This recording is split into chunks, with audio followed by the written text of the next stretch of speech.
Welcome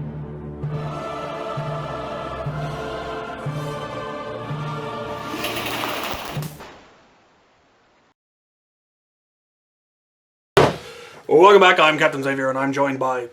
Mitch. Who are you? Mitch! I'm joined by Mitch. And what we have here is the current prototype iterations of the Aurora system. The whole thing. And it's magnificent and glorious. And why is this a thing? Well, I wanted something that was kind of multi-platform, multi-caliber, capable, that didn't require a lot of unbolting and a lot of disassembly and fiddling with small parts. I wanted something you could rapidly transition from one platform to the next based on usage requirements. And I wanted that in a platform that was both ergonomic and functional, and something that was toolless. And you went with something that basically already existed, because why reinvent the wheel? Precisely. And something I assume you were well familiar with. That too. So, yes, it is, as many of you have probably already been watching this from the beginning, as it's been announced online and all of that. It is obviously built on the AR system. Pull two pins, pop tops off. Go ahead, demonstrate. This is the Flywheel one, which is still also early prototype phase. Correct. So this is the hammer. It's the hyperdrive actuated modular motorized receiver. So. You really wanted that acronym to spell hammer. Yes, I did. I tried so hard for that. All right, so to transition from electric flywheel to Springer for any of the other ones, you simply remove the two takedown pins and then pop it off the top. And inside is one XT30 connector, so you can unplug the harness from the upper receiver assembly, and then simply take out the power transfer bar that resides in the upper receiver, take your spring and follower assembly, install that. Are you in frame? Well, there you go. Tuck the wiring back down in here next to the trigger inside the lower receiver, and you are now ready to use any of the available options for springers. So just by taking that, line up the upper with the lower, grab your quick release pins and reinstall them. And you have just gone from a electric flywheel to a pump action springer. That's neat. Let's take it to the range and fling some foam. All right. If we didn't show you the FIPS, I know you would all complain, so here are some FIPS. Give us some FIPS, sir. What are the FIPS? All right, so Read the FIPS. 157. 157. 189. 156. 175. Bouncing all over the place. 180. Good stuff. Marks complete. These are pretty tired stuff. darts. Yeah, they look which, that's Nerf for you. Alright, now to the range, because I want to make things go ping. Right, we're here on the range. I'm joined with, who are you again? Mitch? Mitch! Mitch is here on the range. And we are going to play with the Auroras on my newly upgraded range. We're still in the process. We now have dart catching net and little targets, which I think we should make a game out of. Anyway, I have, which one do I have? Which is this? So this is the Aurora with the Scout upper receiver with the built-in charging handle. This Lovely. is Lovely. the SOCOM version. I have no idea what those words mean, but I'm sure they're very fancy. Okay, so we each have 15 or 16 rounds, and we're going to be shooting at our respective pop bottles, seeing how many we can knock down. One shot at a time. All right, see how we do. I'm going to get wrecked. Also, this video is definitely going to perpetuate the belief that I am short, because he is uphill and I am downhill, and it makes me look like a dwarf. Yar! Hey, no, really. See? I am a giant of a man! I don't know how these rumors get perpetuated. I'm going back to being a dwarf. I like being a dwarf. Alright, would you like the first shot? Alright, I'll take the targets on the left. Yep. Alright. Oops, way loud. I have no idea where that went. On account of I'm blind in my left eye.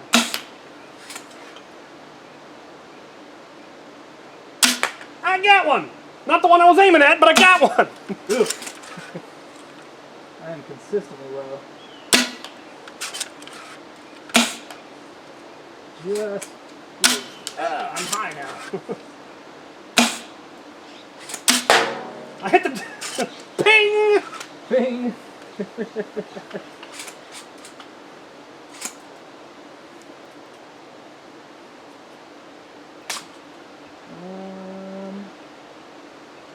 I think my follower rotated. Oh no!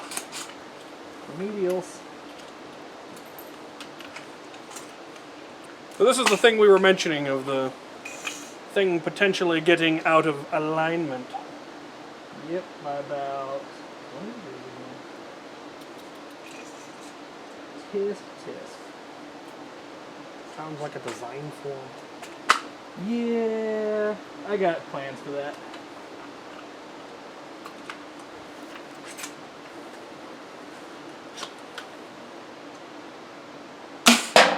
Ping!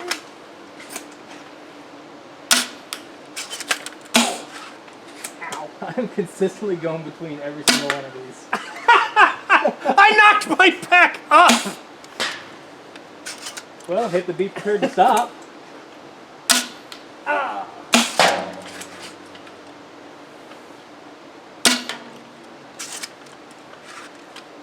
What in the world? This one's eating itself alive. Oh. Can I hit the beep prepared to stop back here? Oh. A little off. Was it low? No, off to the left of the I got 4 more shots. So far, I've got -1 targets down. I got him again! Stay down this time. Never occurred to me that you might flip them back up. I didn't know that was possible. Oh, you went between the signs. Yeah, I hit underneath and popped it back up.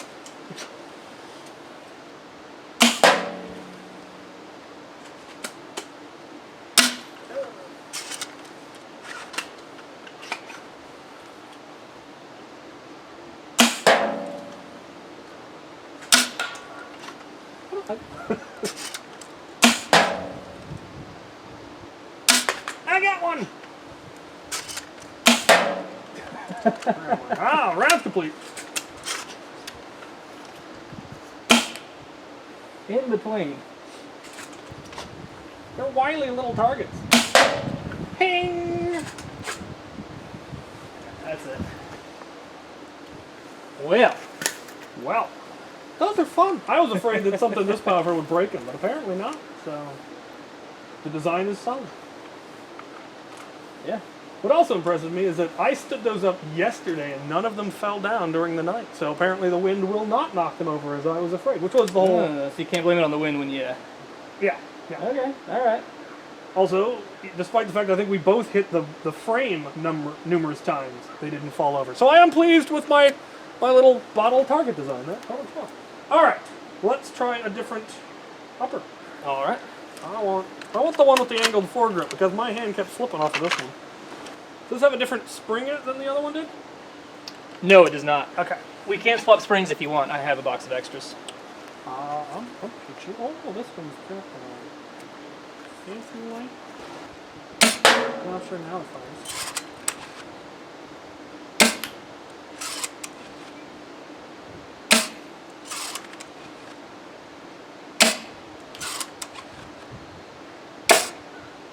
That one even fly?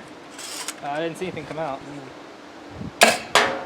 Oh, just saw a double, so yeah. Well, that one came out with some wind. Can't hit the broadside of a barn. I got him! Nice. Oh, so close. Yeah, you tickled it. Got him! There you go. Well, let's see if we can hit further back. 50. I think you're out here. Flashback. This thing is fun. I like it. Let's see if we can. Oh, come on. Oh, that was the double. Damn it. think I might not be closing the chamber all the way. Where'd that go? You hit the tree of the 75. Okay. Just below it. Yeah, that's the problem. This is the one I got to push all the way forward.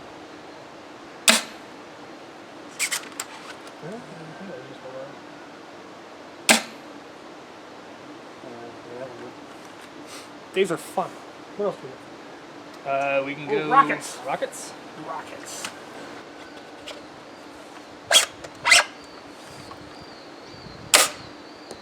Wah, wah. I am not impressed.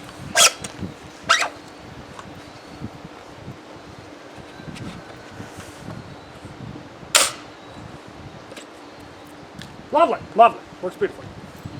Got any tighter ones? Official Nerf ones tend to be a little bit loose.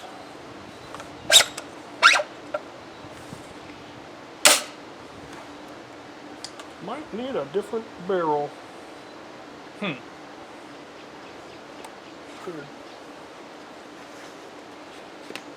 R&D is ongoing. Yeah, very much a work in progress on this one. It is consistently firing 10 feet. I'll give it that. Worked perfectly on the first try, and you can't prove otherwise.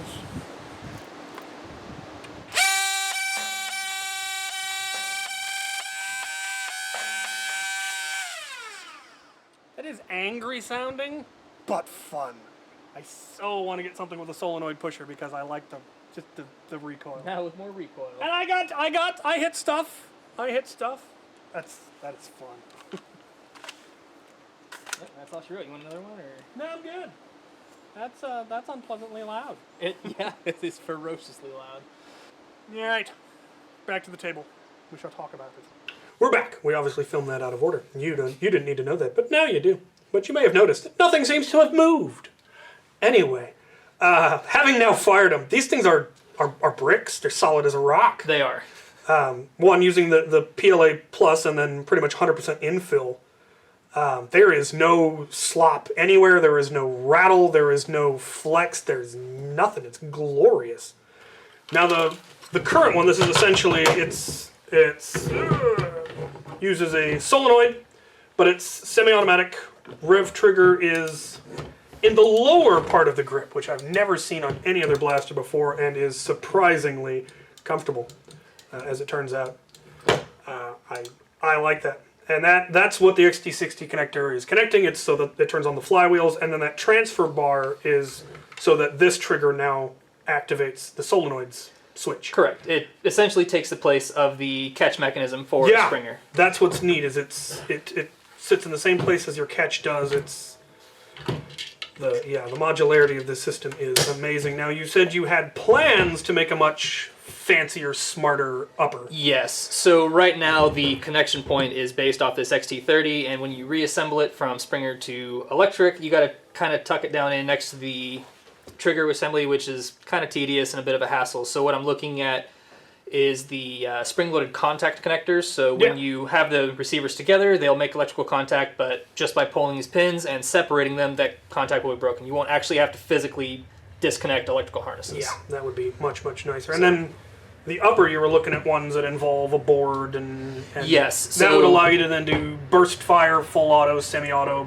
using a selector. It would allow you to have, you wouldn't need a rev switch anymore. It would be pull the trigger, motors spin, half a second later it starts firing, or a fraction of a second. Correct. All that kind of stuff. But you needed a custom board for that, and there's a plague, which throws a monkey wrench in all manner of manufacturing for that sort of thing. So I'm looking forward to that, because that's something I really, really want more of.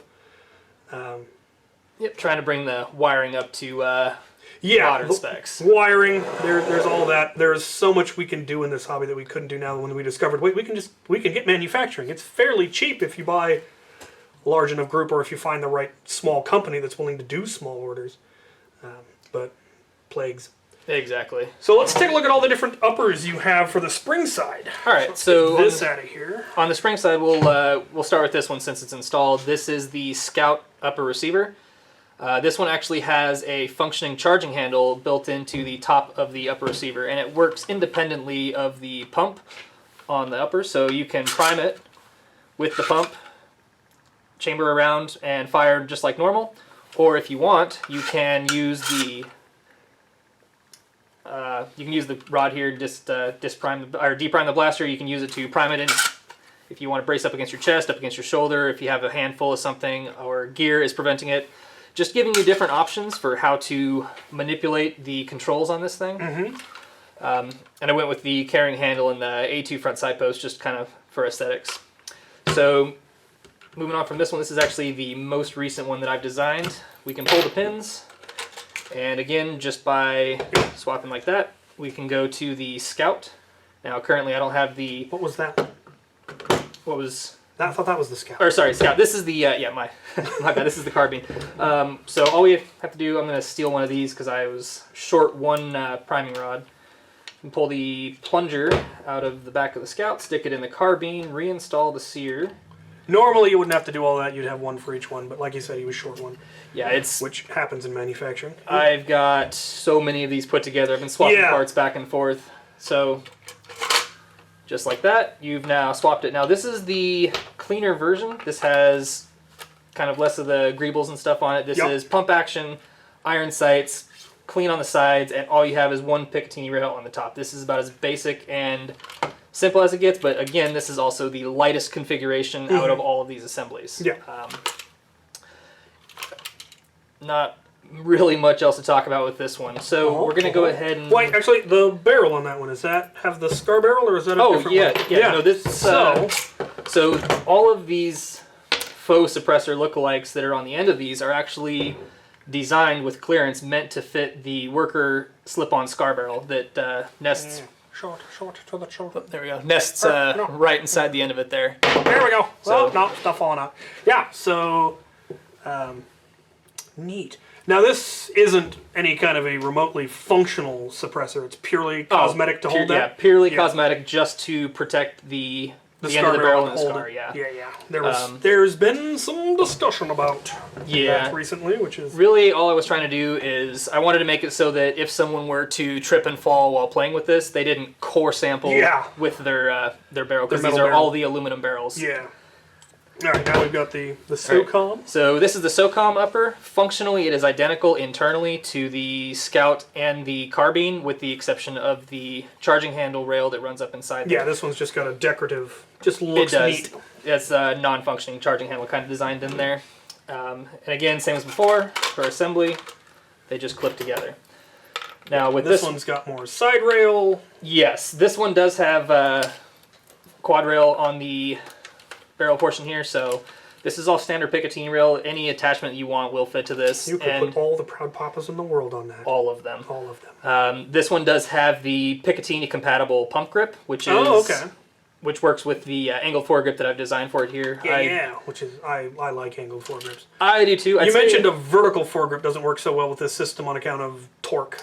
Correct. Because it's an offset prime, the shuttle that actually connects to the priming rod that charges this is up here, and it has the long ear attachments that connect to the pump. So similar to the Terminator, and the problem the Terminator had was you were getting too much torque. Correct. If it was not printed, if you had injection molded, it might be able to handle the torque, but with the print and the layer boundaries, it's not something you really want to mess with. Yeah, so angled foregrips or flat ones, but vertical ones are gonna give you issues. Yep, and then we can go ahead and swap to the... Now we get to the nifty ones. These are all... Spring is fun. They are all, for those that people are going to ask, they are all half-dart only. He is working, we'll get to the prototype for other options. Here we have the Demolisher, which of course I love because it makes it a grenade launcher. Yep. So this one is still a work in progress. The barrel system is actually printed in and offset to interact with the existing mechanism up here and then translate that down to the center board for the Demolisher. It's the only way I could keep it kind of a lower profile, because otherwise you'd have to have it centered and then it would look weird. And it looks really nice this way. Just need to work out the barrel. You'll see that in some of the firing videos, but yep, it's kind of a issue where different manufacturers have different size posts, and I did a lot of the development for this with a lot of off-brand Demolisher rockets. Yeah, they tend to have a tighter fit than Nerf ones, and then the Nerf ones aren't getting enough pop. Yeah, so I'll probably just put a smaller dart post in there on the printed side of things that we can then oversleeve with a brass barrel. That would work real well. And then what other nifty gizmo ones do we have? Well, so this is the one that is the least developed. I'm not even going to bother putting a plunger in there for this, but this is one that I'm actually pretty excited about. Actually, it's not going to play nice with that spring. Just pull that out for now. Yep. Got it. Just toss the gizmo on there. Right, so this one I'm still working on the air seal between the receiver and the barrel portion. But this is the, I call it the breacher. It is a side prime break action shotgun that uses the Spring Thunder. Yep. Spring Thunder shells. So yeah, the seal on there, that's going to be the biggest issue. I see you've gone with putting the seal back here. What is that exactly? TPU or? Yeah, it's honestly, that was just kind of a test to see if that worked as a seal, and unfortunately I'm getting far too much blow-by back into the receiver. Yeah. I think generally they do a rubber ring right here that this seats up against. Right, and I'm looking at doing something similar to that with maybe a little bit of brass here on the inside just to make sure that the pusher inside the upper receiver actually mates correctly and creates a generous air seal there. Yeah. Another thing that I'm looking at too is since I've already developed the bolt action system, the stroke of this is almost exactly what you need for a full dart. So I'm looking at potentially doing a side mag fed bolt action upper receiver that utilizes the full dart as a platform. Yeah, because there's going to be people who are going to go, well, why didn't you make it take both? Could you make it take both? And unfortunately, the lower receiver I cannot. This is kind of maxed out on the file size for what Tinkercad can handle, which is the program that I'm using to do all this. There may be we may look into possibilities there, but for now the lower is definitely half dart, which is what pretty much everyone doing high-powered springers are going to be running half darts anyway. Right. But there are those people that either their club doesn't allow it or their campus doesn't allow it or whatever, and so having an option is definitely cool, and a side-fed one would be neat. Yeah, I'd like to keep my options open with these. Yeah. But then also in the lower receiver, I did try to maximize the functionality with the space that I had. So we've got some additional O-rings. Yeah. Extra O-ring storage because those get worn out. They fit in there, and then a spare catch that normally, tuck that in there. Normally lives back here that interacts with that. I have a secondary one spare that stays up front, and these components, even though they're just slip fit in, once the upper receiver is installed, it physically blocks these two components from coming out and jamming up the mechanism. So once they're there, they're there. And then bring this one into... Yeah, so before we bring that one out, the obvious one of the detractions or issues that people have with this is how realistic it looks, which is, one could argue, a feature. They were meant to look a lot like ARs, and of course the concern is, well, if people are running these in a park, the arguments for that. And it's a very valid argument, depending on the color scheme you go with. I don't disagree. I would not hold it against any club that decided we're just not comfortable with those in a public park. Or, definitely on a college campus for HVZ. Oh, for sure. Private events, obviously, they're perfectly fine, especially if you're doing, an actual military reenactment type LARP. They would be gorgeous for things like Afterworlds and whatnot. And quite honestly, if you want to talk about overly realistically looking like an AR, this exists. As far as color schemes go, these exist. However, you can take it too far, and let's take a look at that one. All right, so this one was built specifically for indoor use only. I do have... On a military base. On a military base. There is access to a couple of very private places to play, so that's what this one's designed for. And that one, unless you were within a couple of feet, other than the blue parts, you couldn't tell. No, you just couldn't. And that's terrifying. Yeah, no, this one is very, very strict limited use on this one. And the only reason that I even have it here is, just wanted to point out, I don't know if we can see on camera here, is one of the features that exists on this current version of the lower receiver is this little hole right here, which is an emergency catch D-prime mechanism. So if anything internal to this lower receiver breaks for any reason, a 3mm Allen key can be inserted to D-prime the blaster in a safe manner without having to take it apart. Yeah, because if you pull this thing apart while it's primed, it's very, very grumpy. Yes. And you don't want to do that.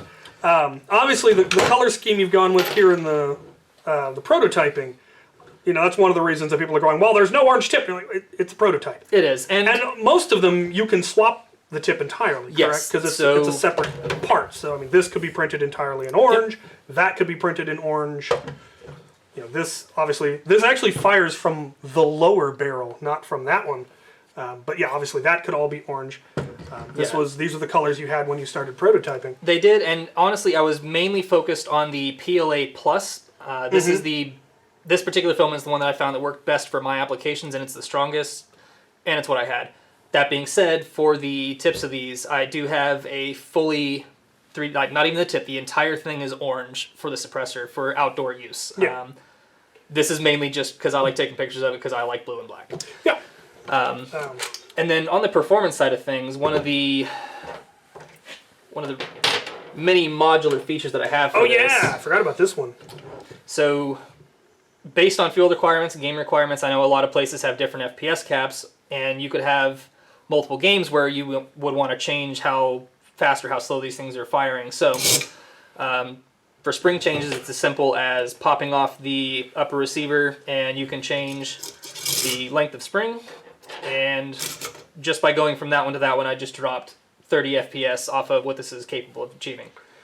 And then once you're in the ballpark close to that, I have a range of followers. This is the size 1 through size 5, and each one of these will step the FPS up or down by 3 FPS approximately. So if you achieve 135 FPS with this spring and this follower, then by stepping it down to this one, that'll get you under a 130 FPS cap.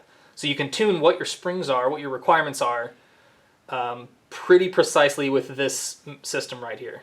Which is handy because you'd be surprised how much of a difference things like elevation, humidity... Oh, absolutely. You could tune the thing perfectly here in Washington, take it down to California, and get 10 FPS higher or lower, depending on any number of factors. And so being able to tune it that precisely, that easily, is really, really cool. And then as far as performance goes, I do have a range of springs. I only brought these ones with me for demonstration, but I do have a range of springs. I can step this from 100 FPS up to 200 FPS without the scar attachment on the end of it, obviously. But you can tune in a wide range. 200 is about the max of this system. It doesn't really like to do that. It's pretty happy living around the 170 to 175 FPS range. Which is a perfectly respectable range. The other thing, will they actually take AR handles? They will, yes. This grip is specifically designed to function with the hammer upper receiver because it has to provide the wiring pathway that actually runs through that emergency depriming notch in the lower receiver. So you lose that functionality, but you gain the functionality of the grip. However, by just pulling one bolt, you can swap this out and put on realistically any grip that you want to get your hands on. If it's a matter of, grip fill, or if you want the beaver tail or something like that, I'm not quite sure those will interact the way you want with the back of the receiver here, but any standard square back grip will fit. Neat. Same with the buffer tubes, the stocks. Like, it'll use a lot of off-the-shelf parts, which is one of the major goals. Yeah, it uses a regular actual buffer tube, threaded in and everything. Correct. That is neat. So that is a really, really cool system. I'm looking forward to seeing where it goes. I definitely want to see the fancier flywheel ones. Currently, it's running on Merlin's and Flywheel of the World wheels, and Lord, is it noisy. But it's solenoid pusher, which I love, and that also means that, once you put a control board in there, you can make it do whatever you want. 2-round burst, 3-round burst, 10-round burst, full auto, semi-auto. I think I have enough room in the electrical bay up here in the front portion. I might be able to fit a Nerf Duino in there without any redesign even. It's just a matter of those are doing tiny. the electrical side of the of the wiring. There's Nerf Duinos are minuscule. Even you could fit just a regular Arduino Nano in there, and you could put that in the battery housing. I've got room there. The internal chamber of that's 1.5 inches by almost 5 inches long. Yeah, so. gobs of room. So yeah, exciting stuff.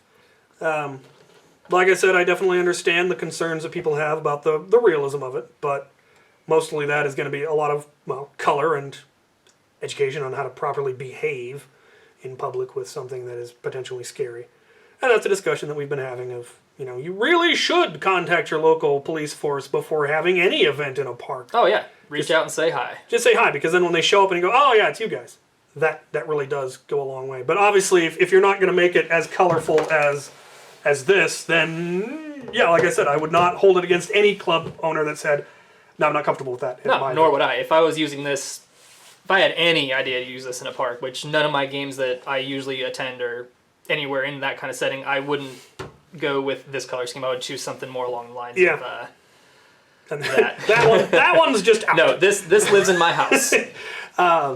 Yeah, and that is one of the things that our community sometimes forgets, is that there are games that are never in the public eye, and that all falls under the same umbrella of Nerf, and since it all shows up in the same place on the internet, the lines are very blurred, and it's something that needs to get mentioned and needs to get talked about. Of there are appropriate places for some things, then there are places where it's not appropriate, and the concerns are very valid, especially nowadays. It just seems to, every day it seems to get worse. But it's just the modularity of it. Of course I love it. It's what I'm about. Oh, well, I mean, on the subject of modularity, one thing we didn't talk about earlier in the video, 90% of these parts between all my upper receivers are interchangeable. Yeah, so even though, like you said, you've got the SOCOM and you've got the Scout and you've got the Carbine, these side plates are identical. This section is more or less identical or interchangeable. You could have 100%. This portion with this barrel, with that front end, with this pump grip. All of that is still completely modular. Yeah, it's a build your own adventure at this point. And that's really what I was working towards, was an ecosystem where you didn't have to worry about staying in one lane. You're locked to one choice and one methodology, one loadout. You can mix and match all of these parts. The only thing that really changes is kind of the cosmetics. Do you want the rail or no? If you want rail here, but not rail here, swap these parts. Or if you just want a little bit of rail here, swap those parts. If you want a carrying handle, but you want this, just mix and match. All of these will bolt together. Yeah, and then this one's slightly different because it's got the charging handle, and so you don't have the rail on the top. Is there any reason you couldn't have made the rail bolt on instead of being printed in? Yeah, so with the... Is it tolerancing for screw holes and stuff like that? It is. Okay. If, between here, there's only about a 2.5 to 3 mil thick wall. Yeah, that's running through this area. That's not going to support 30 rail screwed in, yeah. I could probably do one that glued into like an indexing notch or something like that, but I wouldn't trust my optics on something like that. Exactly. I like a nice mechanical connection. So. Yeah, I hear you. Yeah, it's kind of went with that route. Yeah. Just neat stuff. I definitely want to see the Demolisher rocket one get a little bit more. Part of that is honestly probably coming down to plunger tube volume.